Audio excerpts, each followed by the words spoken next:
আসসালামু আলাইকুম। স্বাগতম জানাচ্ছি টেকশোবিডির পক্ষ থেকে। আমি নূর মোহাম্মদ। আজকে আমি আপনাদের একটি টিএফটি ডিসপ্লের সাথে পরিচয় করিয়ে দিব। ডিসপ্লেটি আমি রাজবেরি পাই কিংবা অরেঞ্জ পাইয়ের সাথে কিভাবে কানেক্ট করতে হয় তা দেখাবো আজকের ভিডিওতে। আমি অলরেডি রাজবেরি পাইয়ের ভিতরে অপারেটিং সিস্টেম দিয়ে নিয়ে আসছি, যেটা আমি আপনাদের এখানে দেখাচ্ছি না। সো আপনারা অবশ্যই রাজবেরি পাইয়ের সাথে ডিসপ্লে কানেক্ট করতে গেলে অবশ্যই রাজবেরি পাইকে প্রিপেয়ার রাখতে হবে, অন্যথা আপনি কানেক্ট করলে তো এটা চলবে না। আসুন আমরা রাজবেরির সাথে কীভাবে কানেক্ট করতে এটা আমরা একটু দেখি। তো এখন আমরা রাজবেরি পাইয়ের সাথে ডিসপ্লেটা কানেক্ট করব। তার জন্য আমাদের প্রয়োজন হবে তিনটা জিনিস, যেটা আমরা ডিসপ্লের মধ্যে পেয়েছি। একটা HDMI কেবল, মাইক্রো USB কেবল এবং রাজবেরি পাইয়ের সাথে থাকবে একটি অ্যাডাপ্টার। তো রাজবেরি পাইয়ের সাথে অলরেডি আমার এখানে একটি OS সেটআপ দেওয়া আছে। তা আমি শুধু ডিসপ্লের সাথে এটা কানেক্ট করব।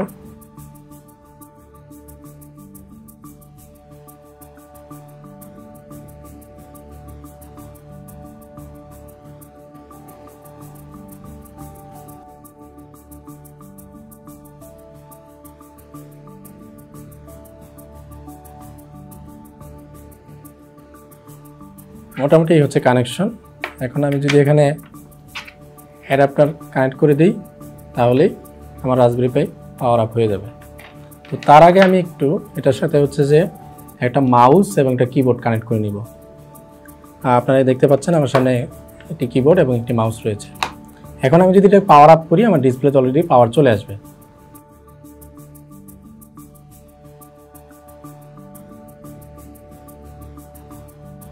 ডিসপ্লেটার দিকে লক্ষ্য করলে দেখতে পাবেন, দেখেন ডিসপ্লেতে অলরেডি স্ক্রিন চলে আসছে। তো এখন আমরা একটু এটাকে চালিয়ে দেখি। আমরা যে কোনো ফাংশনে যেতে পারবো।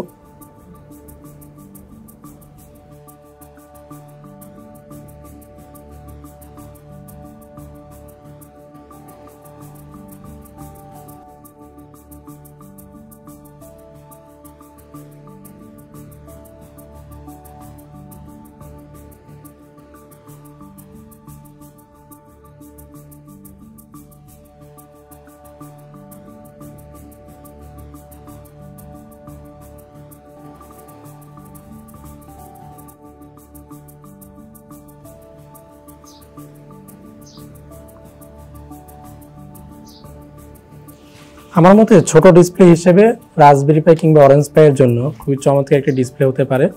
কিংবা যারা মনে করেন যে আপনি বাসার পিসির সাথে একটা ডিসপ্লে এক্সটেন্ড হিসেবে ব্যবহার করবেন, সেক্ষেত্রে ব্যবহার করতে পারেন।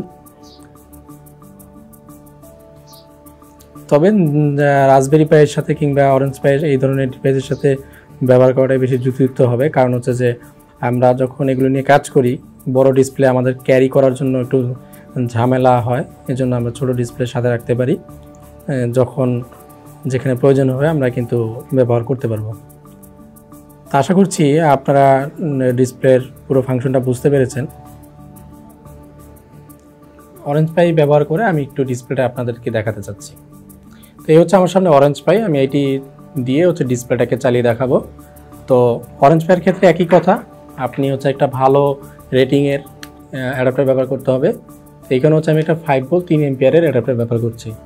তো খেয়াল রাখতে হবে অরেঞ্জ পাই এবং রাজবেরি পাই দুইটার পাওয়ার পোর্ট কিন্তু ভিন্ন। সো আপনি একটা অ্যাডাপ্টার দিয়ে দুইটা চালাতে পারবেন না, সেক্ষেত্রে আপনার দুইটা অ্যাডাপ্টারের প্রয়োজন হবে। অরেঞ্জ পাইয়ের ভিতরে আমার আরএমবিএন অপারেটিং সিস্টেমটা দেওয়া আছে। তো এটা চালু হওয়ার পরে এটার স্ক্রিনটা দেখতে এরকম হবে। এটা আরএমবিএনের আইকন লোগো। উপরে বাম দিকে যে অ্যাপ্লিকেশন লেখা আছে এখানে যাব। এখানে আপনি যে কোনো অ্যাপ্লিকেশন ব্যবহার করতে পারেন। তা আমরা এতগুলো ব্যবহার করব না, আমরা একটু অফিসে চলে যাই।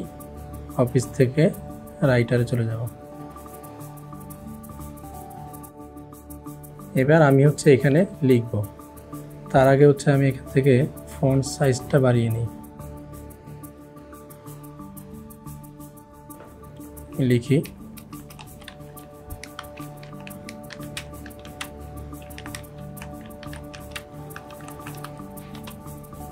Techshopbd is an online store। তো লেখাগুলো আশা করি স্পষ্টই বোঝা যাচ্ছে। রাজবেরি পাই হোক কিংবা অরেঞ্জ পাই অথবা আপনার ব্যবহৃত ল্যাপটপ কিংবা ডেস্কটপ সবগুলোর সাথেই ব্যবহার করতে পারবেন। এই ছিল আমাদের আজকের ভিডিওটি কেমন লাগলো অবশ্যই কমেন্ট করে জানাবেন। আপনারা যদি পরবর্তী কোনো বিষয় নিয়ে ভিডিও দেখতে চান তাহলে অবশ্যই কমেন্ট করে জানাতে পারেন। আপনি যদি চ্যানেলে নতুন হয়ে থাকেন অবশ্যই চ্যানেলটি সাবস্ক্রাইব করে বেল বাটনটি অ্যাক্টিভ করে রাখবেন, যেন নতুন ভিডিও আসার সাথে সাথে নোটিফিকেশন পেয়ে যান। দেখা হবে পরবর্তী কোনো ভিডিওতে। আসসালামু আলাইকুম।